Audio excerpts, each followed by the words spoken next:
네, 매주 수요일마다 시장을 이기는 확실한 종목들에 대해서 특히나 글로벌 시장 안에서 주목해 볼 만한 기업들에 대해서 체크를 해보도록 하겠습니다. 금요일장 어떻게 바라봐야 될지 일단 글로벌 시장 분위기부터 살펴보고 파악을 해보도록 하죠. YG차이나의 정윤성 대표와 함께합니다. 안녕하세요. 네, 안녕하십니까?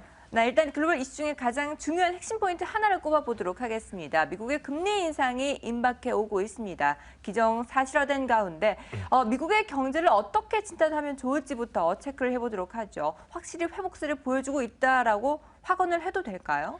네, 우선 뭐 경제 상황에서 확언이라고 하면 100%라고 하지만 경제에서 100%라고 할 수 없습니다. 왜냐하면 이번 주 초만 해도 분위기가 썩 좋지는 않았습니다. 블랙 프라이데이에 대한 결과치가 나왔었는데 이 부분이 생각보다는 부진을 했었죠. 그러다 보니까 뭐 사이버 먼데이라든지 여러 가지 소비 부분에서 우리가 생각했던 것보다는 그렇게 미국 소비 부분은 그렇게 좋아지진 않았구나라는 부분이 나왔었습니다. 하지만 주 중반까지 가면서는 미국 11월 민간 부문 고용 부분이 21만 7천 명까지 증가를 했었습니다. 5개월 내 최고치에 육박을 하고 있었습니다. 근데 어제 같은 경우는 이제 오늘 새벽이죠. 미국장 같은 경우 상당히 많이 밀렸던 부분을 볼 수가 있는데요.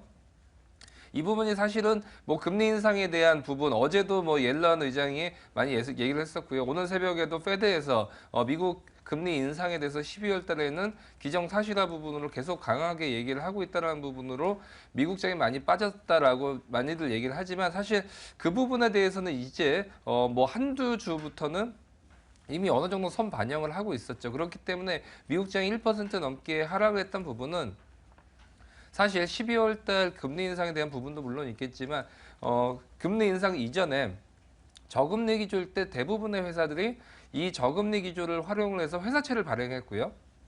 이 발행한 회사채에 대해서 자금이 들어왔겠죠. 그 자금으로 자사주 매입이라든지 배당 이런 부분에 대해서 여러 가지 주가 부양을 했기 때문에 그동안 주가가 많이 올라갔던 부분이 있는데 여기서 금리 인상을 하면 회사들 대부분이 더 이상 이제 회사채를 발행하기에는 좀 어려워지는 분위기가 오고요. 그러다 보면 자사주 매입이나 배당을 했던 그 부분에 대해서 상당히 기존보다는 약한 부분을 보여줄 수가 있기 때문에 어제 사실은 밀렸던 부분은 여러 가지 봤었을 때는 금리 인상 12월 달에 대한 부분과 이런 기업들의 주주 환원 정책에 대한 미미한 전망 이 부분이 맞물려서 그렇다고 볼 수가 있습니다. 그리고 또 한 가지는 유럽 같은 경우와 미국 같은 경우 세계에서 양대 선진 금융의 축이다라고 볼 수 있는데 이제부터 20년 동안은 같이 통화 정책을 할 때 돈을 풀 때는 같이 풀었고요. 돈을 축소할 때는 같이 축소를 했었는데 20년 만에 미국은 금리 인상을 하려고 하고 있고 유럽 같은 경우는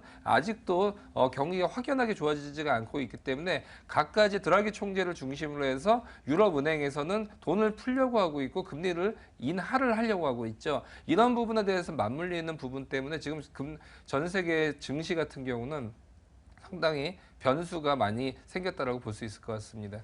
네, 말씀하신 것처럼 미국의 금리 인상 그리고 ECB에서는 예금 금리 인하 이 갈림길 아래 놓여 있는 게 바로 한국 증시입니다.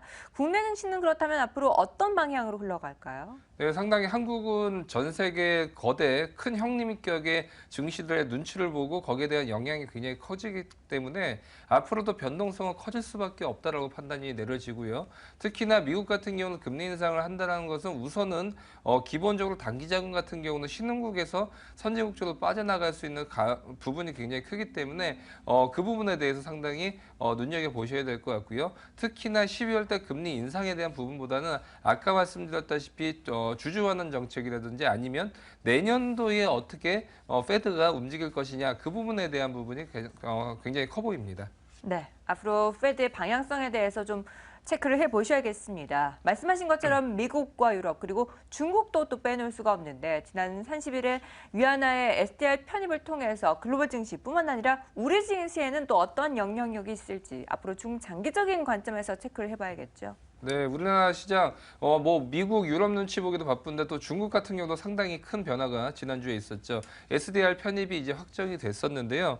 SDR 편입이 되면서 이제 세계 기축 통화 중에서 세 번째로 큰 이제 통화가 됐습니다. 미국이 41% 정도를 IMF 특별 인축권 제도에서 규모를 차지하고 있고 유로가 30%인데 그 다음이 이제 위안화가 11%, 그 다음이 엔화 순으로 될 수가 있습니다.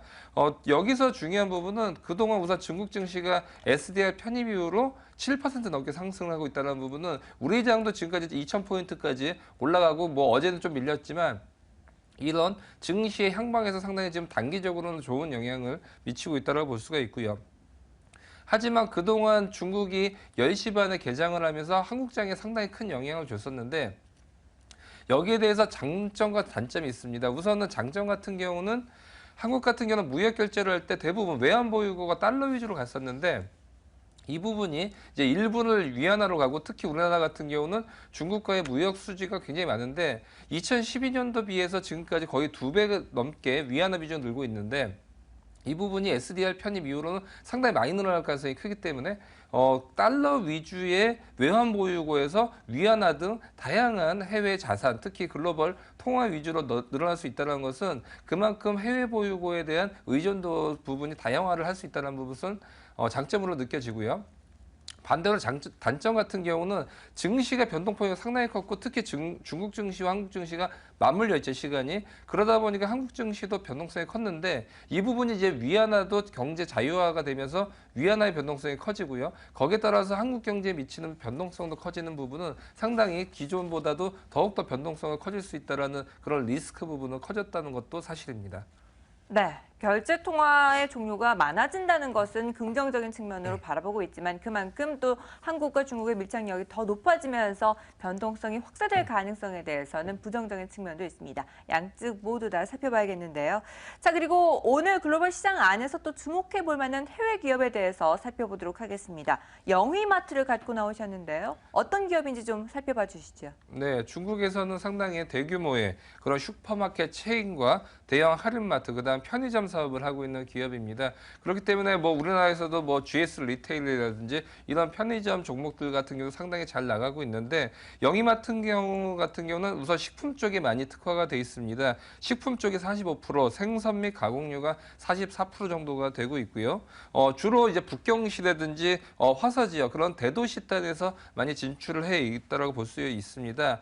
특히나 얼마 전에 이제 CJ 프레시웨어와 이제 영희마트가 합작을 해서 중국 내에서의 식료품 쪽에 대한 그런 플랫폼을 제공을 했는데 그러다 보면 이제 중국 내에서도 상당히 먹거리에 대한 불안감이 있고요. 그렇기 때문에 믿을 수 있는 대기업에서 안전한 식약청의 어떤 허가를 통해서 안전하게 한국이라든지 선진국에 대한 그 먹거리를 유통할 수 있는 체인이 있는데 이 부분이 바로 영희마트가 이제 계속적으로 플랫폼을 늘리고 있다는 부분은 중국이 예전의 식료품에 대한 그런 안정성에 대한 믿음성 이런 부분 때문에 영희마트 같은 경우 상당히 이런 플랫폼이라든지 아니면 마켓 체인 같은 경우 상당히 커질 수 있다고 볼 수 있고요. 그 다음에 최근 들어서는 생선 냉동 물류, 특히나 생선 같은 경우는 신선도가 굉장히 중요하고요. 또한 최근 들어서 성장 동력으로 신선 제품 쪽을 굉장히 많이 늘리고 있는데 이 부분에 대해서 기존에 그러니까 온라인을 통해서 상당히 빠르게 신선하게 배송을 할 수 있는 물류 체인을 만들고 있기 때문에 중국 내에서의 먹거리에 대한 부분은 상당히 좋아질 수가 있고 일반 먹거리는 성장성이 낮지만 신선식품에 대한 부분은 상당히 커진다라고 볼 수 있기 때문에 이 부분에 대한 수혜가 볼 수가 있고요. 특히나 그동안 영희마트는 다른 종목들에 비해서 주가 상승폭이 상당히 좀 미진했었습니다. 그렇기 때문에 저가 메리트 같은 경우도 상당히 유효하다라고 볼 수 있을 것 같습니다. 네, 슈퍼마켓 체인 업체인 영희마트입니다. 밸류에이션 측면에서 부담이 없다고 하니까요. 관련된 흐름들 전략 함께 세워보시기 바랍니다. YG차이나의 정윤성 대표와 함께했습니다. 말씀 감사합니다. 네, 감사합니다.